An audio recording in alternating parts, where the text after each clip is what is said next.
When my family found out about my new house, they celebrated because it was big enough for my brother and his family to live in. They talked like they owned the place. So I did one thing they could never expect. Some people say blood is thicker than water, but I learned early that favoritism runs thicker than both. I, 34 male, live in Denver. Not bad for a kid who grew up being told he was too independent for his own good. But let me rewind to where this all started. The day my brother Tyler was born when I was 4. From that moment on, I might as well have been invisible unless they needed something from me. Tyler's always been what you'd call a natural charmer, 3 years younger, good-looking in that effortless way that gets you through life without trying, and blessed with the kind of confidence that only comes from never hearing the word no. Our parents Linda and Rick treated him like he was made of gold from day one. I remember being 11 and saving up for months from my paper route to buy this remote control helicopter I'd been wanting. Cost me $89 a fortune for a kid. Tyler saw it, decided he wanted one too, and boom, Mom and Dad bought him the deluxe version for $300 the next day. When I asked why I had to save for months while Tyler got his instantly, Dad just shrugged and said Tyler's going through a tough time at school, he needed something to cheer him up. That became the family motto. David's fine on his own, but Tyler needs extra help. Christmas morning was always like watching two different families. Tyler would have this mountain of presents, the latest PlayStation, designer clothes, expensive sports equipment he'd use maybe twice. My pile was always smaller, filled with practical gifts, tools, books, savings, bonds that I couldn't even touch until I was 18. The worst part wasn't the gifts, though, it was the praise. Tyler could bring home a D+ and get a celebration dinner at his favorite restaurant because he tried really hard this semester. I'd bring home straight A's and honor roll certificates and get a nod with "That's nice, David," before they immediately shifted to asking Tyler about his day. By middle school, I started noticing the pattern everywhere. Tyler broke Mom's favorite vase-playing ball in the house. Accidents happen, sweetie. I accidentally spilled juice on the carpet. 20-minute lecture about being more careful and losing TV privileges for a week. Tyler got caught cheating on a test. Mom marched down to the school to argue with the teacher about how the test was unfair, and Tyler was just struggling with test anxiety.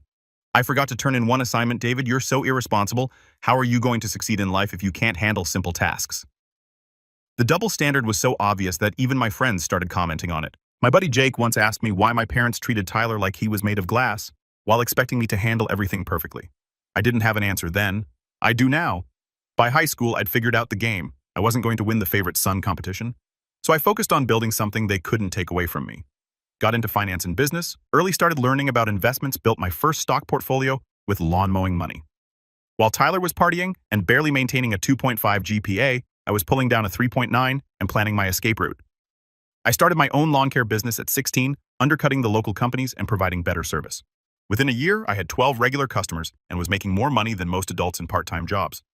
Tyler couldn't even be bothered to maintain a summer job at the local pool for more than 3 weeks because it interfered with his social life. The real wake-up call came during college planning. Tyler wanted the full experience at Colorado State, 4 hours away. Expensive dorms, meal plans, the works. Kid had never held a job in his life, but wanted to study communications because it sounded easy, and of course, Mom and Dad were all for it. Me. I'd gotten into University of Colorado, Denver, with a partial scholarship for finance. Solid school, tough program, and I could live at home to save money. Seemed responsible, right? Wrong. The day I told them my plan, Mom hit me with a financial bomb that changed everything. That's wonderful, David, Mom said when I explained I'd commute to save money, but if you're staying here, you'll need to contribute to household expenses. We'll need $900 a month for your room and board? I literally laughed. I thought she was joking. $900 a month. I was working part-time at a financial planning office making $8.50 an hour. That would be over 25 hours a week just to pay rent to my own parents. Mom, Tyler's entire college experience is going to cost you guys like $40,000 a year. I'm trying to save you money by staying home. Her face went cold. Tyler needs our support to succeed in college. You've always been self-sufficient. This will teach you responsibility. Dad backed her up completely. It's time you learned what the real world costs, son. So let me get this straight. Tyler's lack of responsibility meant he deserved a free ride, but my responsibility meant I deserved to pay premium rent to live in my childhood bedroom. The logic was so backwards it gave me whiplash, but I paid it every single month for 4 years. Worked 30+ hours a week while taking advanced economics, financial analysis, and business management courses. Lived on ramen and peanut butter sandwiches, while Tyler called home asking for extra spending money because he wanted to take some girl to a fancy restaurant. I still remember overhearing Mom on the phone with him. Of course, sweetie, I'll transfer $500 to your account. College should be fun, not stressful about money. Meanwhile, I'm literally doing homework in my car between work shifts because I couldn't afford the campus parking pass. The real kicker came during my junior year when Tyler decided he wanted to change his major to sports management because communications was too hard. This required him to take an extra year of classes, adding another $40,000 to his already massive bill. Mom and Dad didn't even hesitate. Of course, Tyler should follow his dreams. That same semester, I asked if they could help me pay for a financial planning certification course that would boost my career prospects. Cost $400. Their response, "David, you're so good with money. We're sure you can figure out how to afford it yourself." I paid for that certification with money I'd saved from skipping meals. The insult to injury. They'd brag to their friends about how independent and responsible I was, like they'd done me some kind of favor by charging me rent, as if financial struggle was character building, but only for me. Tyler graduated with a 2.3 GPA in sports management after 5 years. I graduated summa cum laude with a finance degree and 3 job offers after 4 years. Guess whose graduation got the bigger celebration? If you guessed Tyler's barely passed by the skin of his teeth ceremony, you'd be right. They threw him a huge party, invited all the relatives, and spent over $2,000 on catering. For mine, we went to Applebee's, just the 4 of us, and Dad insisted we split the check. After college, I moved out immediately into a studio apartment that was basically a glorified closet, but it was mine and I didn't owe anyone anything for it. Spent the next decade grinding like my life depended on it. Worked for a few financial firms, learned everything I could about investment strategies, started doing private consulting on the side. My specialty became helping small businesses optimize their finances and plan for growth. I had a knack for seeing inefficiencies and fixing them, plus I genuinely cared about helping people build wealth the right way. Word spread quickly in Denver's business community. By 28, I'd launched my own financial consulting firm. Started small, just me working out of my apartment, but I was good at what I did really good. Companies started paying serious money to have me analyze their operations and develop growth strategies. Within 3 years, I had 6 full-time employees and was pulling down more money than Dad made in his best years. Tyler, complete opposite trajectory, bounced between marketing jobs, sales gigs, even tried being a personal trainer for a while. Nothing stuck. He'd get fired for showing up late or quit because the work was beneath him, or get laid off when companies realized he didn't actually do anything productive. The pattern was always the same. Tyler would get excited about a new job, talk about how this was finally his big break, then within 3 to 6 months something would go wrong. It was never his fault, of course. The boss was unreasonable, the co-workers were jealous, the company was poorly managed. Never occurred to him that the common denominator in all these failures was him. Meanwhile, Mom and Dad kept making excuses. Tyler just hasn't found the right fit yet. He's too creative for corporate environments. Once he finds his passion, he'll really take off. Around 26, Tyler met Jessica at some club. Jessica is, well, there's no polite way to say this. She's a walking, talking gold digger who saw Tyler's pretty face and his parents' willingness to bankroll his life and decided she'd hit the jackpot. Jessica's one of those women who's never worked a real job but somehow always has perfectly done nails, designer handbags, and opinions about how everyone else should spend their money. She got pregnant 3 months after meeting Tyler. Whether on purpose or not, I'll leave to your imagination. They had a shotgun wedding that cost Mom and Dad $30,000, which they didn't have, followed by 2 more kids in quick succession. Now they've got 3 kids under 8. Tyler still can't hold a job for more than 6 months. And Jessica spends her days on social media posting about how hard her life is while showing off whatever new thing Mom and Dad bought her. The bailouts became a monthly tradition: car payments, when Tyler got fired again, rent money, when they got eviction notices, credit card payments, medical bills, grocery money, even funded Tyler's brilliant idea to start a social media consulting business, which lasted about 3 months and accomplished nothing except burning through $8,000 of Mom and Dad's money.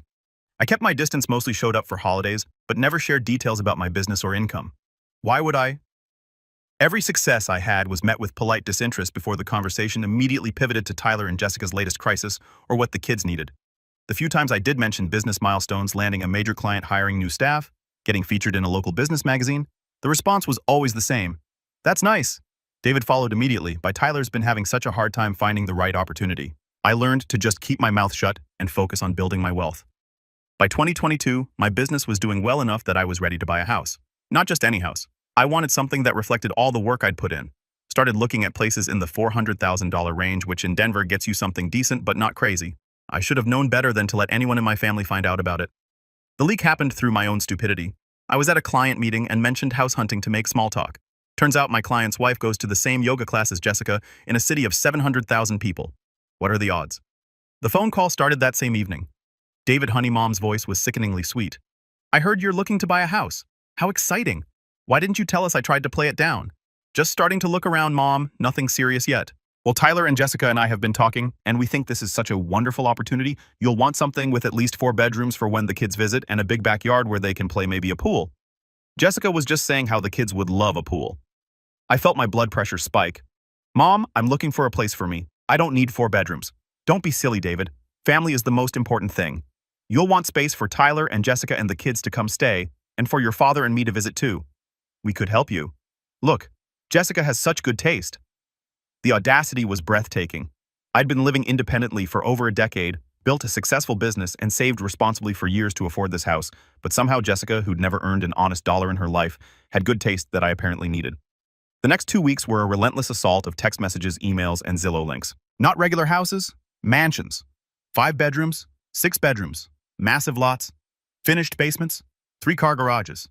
Every message highlighting features specifically designed for Tyler's family. David, look at this one. The basement is perfect for Tyler to set up his home office.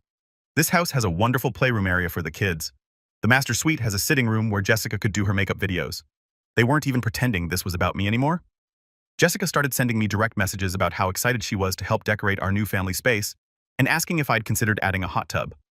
Our family space, a house I hadn't even bought yet with money I'd earned, was already ours in her mind. Every listing they sent was at least $200,000 over my budget. When I pointed this out, Mom's response was, "Oh, David, with your business doing so well, I'm sure you can afford it. Besides, it's an investment. Property values always go up, right? An investment in housing." Tyler's family rent-free while I paid the mortgage, property taxes, insurance, and maintenance. What could go wrong? The breaking point came when Tyler called me directly, all excited. "Dude, Mom showed us this amazing place on Zillow. 7 bedrooms, 4 bathrooms, huge kitchen. It's perfect for all of us. Jessica's already planning how to set up the kids' rooms. Tyler, I'm not buying a house for all of us, I'm buying a house for me. Yeah, but we're family, right? And it's not like you need all that space just for yourself. This way the kids can have their own rooms when they stay over. Jessica and I won't be cramped. Mom and Dad can visit whenever they want. It's like a win-win." I realized they weren't just expecting me to buy a house, they were expecting me to buy their house and let them live in it. The entitlement was breathtaking. Tyler, who's paying for this house? Well, you are. And who's going to pay the mortgage every month? You. But David, we're talking about family here. We'd help out when we could. You can't even pay your own rent consistently. That's not fair, man. I've been having some bad luck with jobs lately, but things are turning around. I hung up on him. I stopped responding to their messages and kept looking on my own. Found exactly what I wanted about 3 weeks later. A modern 3-bedroom house in a nice neighborhood about 45 minutes from my parents. Perfect home office, 2-car garage, decent yard, and most importantly, space for exactly one person to live comfortably. Put in an offer and closed within a month. Kept the whole thing completely secret from family. I knew Mom was planning a big Thanksgiving dinner. She'd been talking about it for weeks, insisting everyone had to be there for a special announcement. I had a pretty good idea what the announcement would be, them revealing which mansion they'd picked out for me and expecting me to commit to buying it. The whole family was there when I arrived, Tyler and Jessica's 3 kids running around screaming. Jessica on her phone ignoring them while complaining about how tired she was. Tyler on the couch watching football, Mom bustling around the kitchen making way too much food, Dad pretending to help but mostly just drinking soda. Dinner conversation was predictable.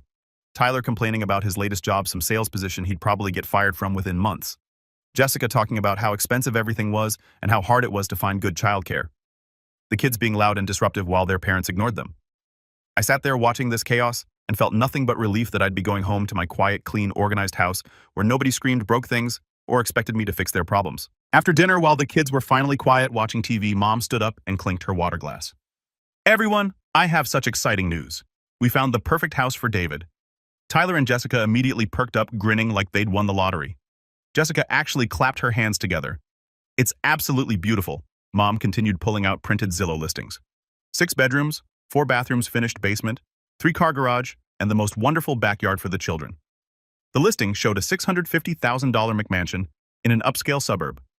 Exactly the kind of house that screamed, "I have more money than sense," and would cost a fortune to heat, cool, and maintain. "The kitchen is amazing," Jessica chimed in like she was already planning to live there, perfect for hosting family dinners. "And there's this gorgeous master suite that would be perfect for, well, whoever ends up in there." She gave me this weird wink that made my skin crawl. Tyler nodded enthusiastically. "The basement would be perfect for my gaming setup and maybe a home gym. And that 3-car garage means plenty of space for my project car." His project car was a 1995 Honda Civic with 200,000 miles that he'd been restoring for 3 years. Mostly it sat in my parents' driveway leaking oil. They had it all planned out. In their minds, I was buying a family compound, and they were all moving in. Jessica was already talking about which bedrooms would be perfect for the kids and how she could set up a craft room. "We even drove by it last weekend," Mom said proudly. "The neighborhood is so family-friendly. There's a playground just 2 blocks away, and the elementary school has an excellent rating." Dad joined in. "Son, this is a real opportunity. Housing market's hot right now, but a place like this is an investment that'll pay off for generations. Your kids will thank you someday." My kids? I wasn't even dating anyone. Seriously, I let them finish their presentation, watching their excitement build. Tyler was already talking about which bedroom would be his office. Jessica was planning holiday decorations.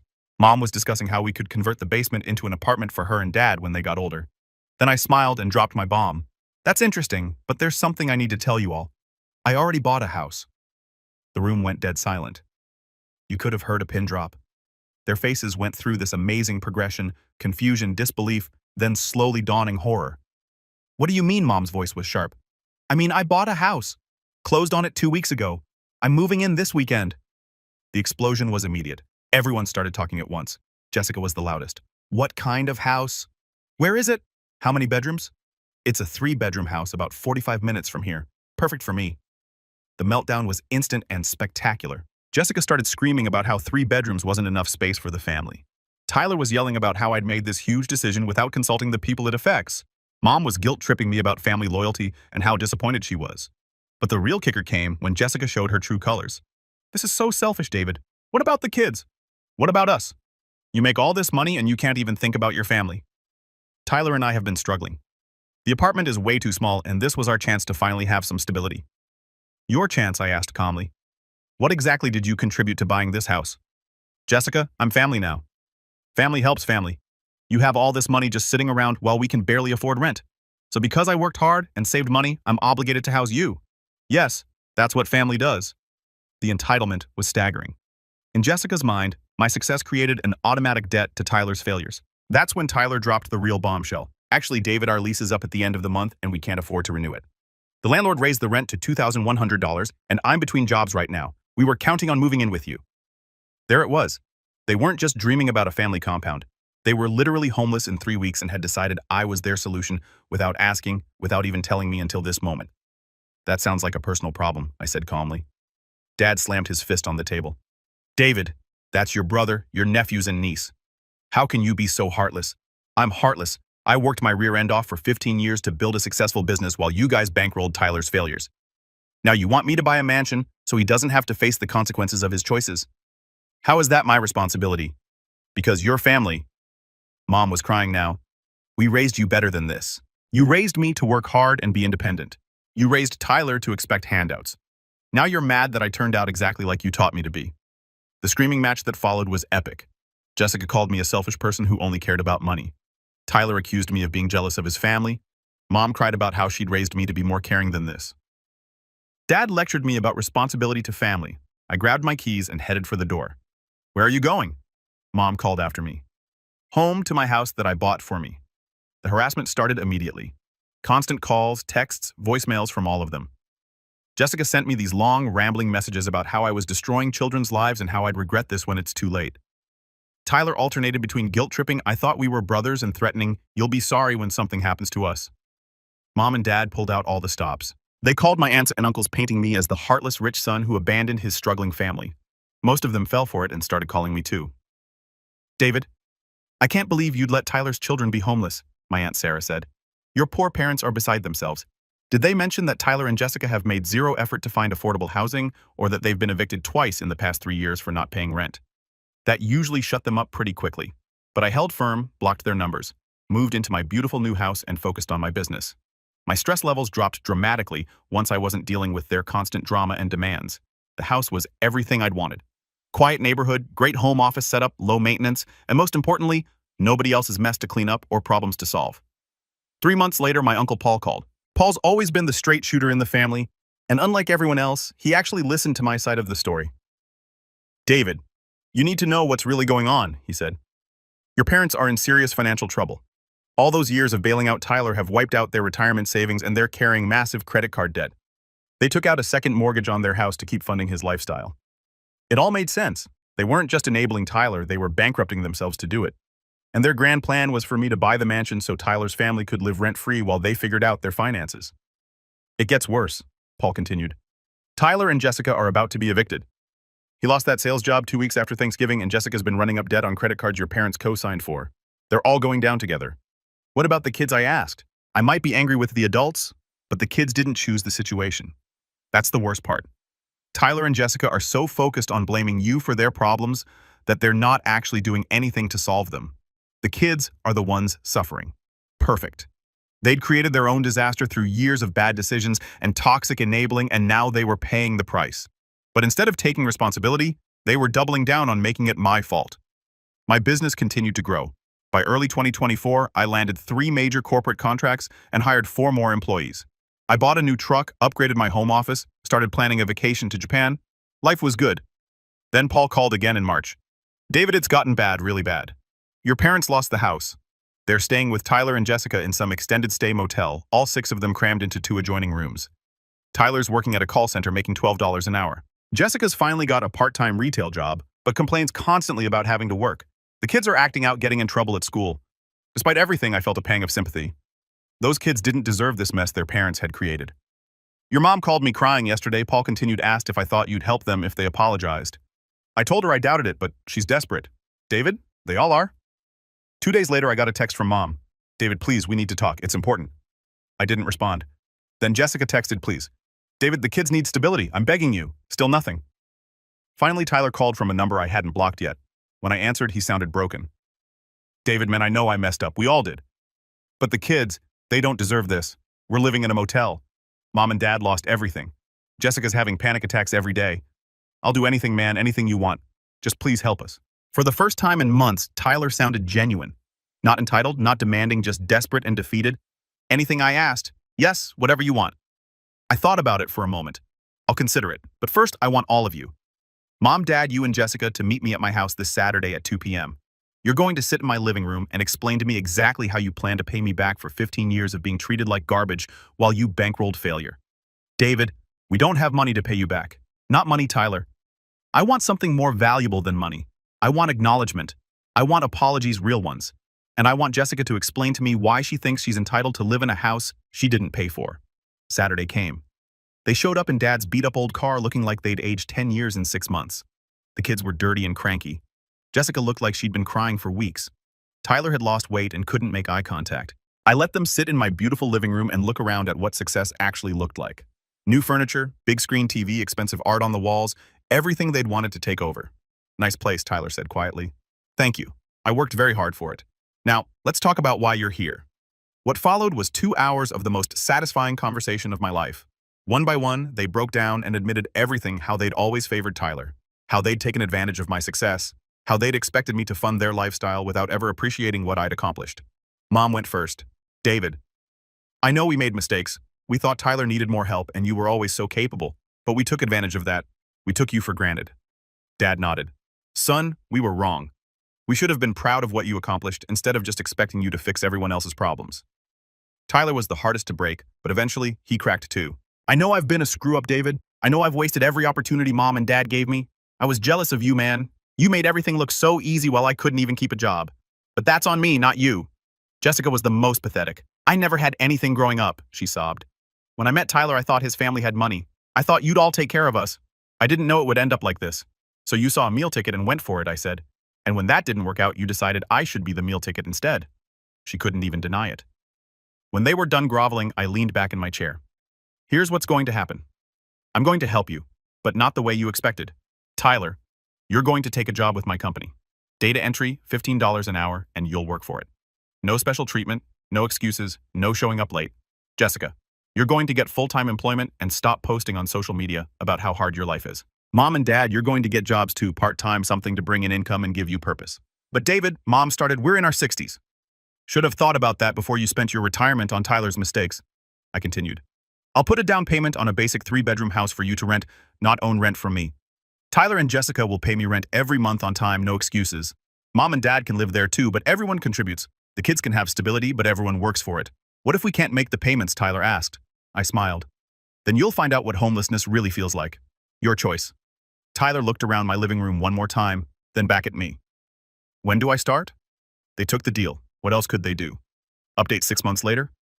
Tyler's still working for me, doing exactly what I tell him to do for exactly what I pay him. He shows up on time, follows instructions, and has stopped making excuses when things don't go his way. Turns out he's actually capable of decent work when he has proper motivation. Jessica works at Target and has stopped posting inspirational quotes about deserving better. She's discovered that having a steady paycheck even from retail work feels better than constant financial anxiety. Who knew Mom and Dad both got part-time jobs and are slowly rebuilding some dignity? Mom works at a local flower shop. Dad does bookkeeping for a small construction company. They're not making much, but they're contributing instead of just consuming. The kids are in a good school district, have their own rooms, and are learning what it means to be part of a family where everyone contributes instead of just taking. Their grades have improved, their behavior problems have decreased, and they seem genuinely happier with the stability. The house I bought for them isn't fancy basic three-bedroom ranch in a decent neighborhood, but it's clean, safe, and affordable. More importantly, everyone who lives there has to work to stay there. And me, I'm planning that trip to Japan driving my new truck and sleeping peacefully in my beautiful house that no one else gets to live in. My business is thriving. My stress levels are manageable. And I finally have the family dynamic I always wanted, one where I'm in control. They call me every month to thank me for saving the family. What they don't understand is that I didn't save them. I bought them, and now they work for me, live in my property, and follow my rules. Tyler texted me yesterday, "Thanks for giving me a chance, man. I know I don't deserve it." He's right. He doesn't deserve it. None of them do. But sometimes the best revenge isn't refusing to help, it's helping on your own terms. They wanted me to fund their lifestyle. Instead, I gave them exactly what they always needed, but never wanted accountability. It's exactly what they deserve, and exactly what I always knew. I'd end up with complete control over my own life, and theirs too. Best investment I ever made.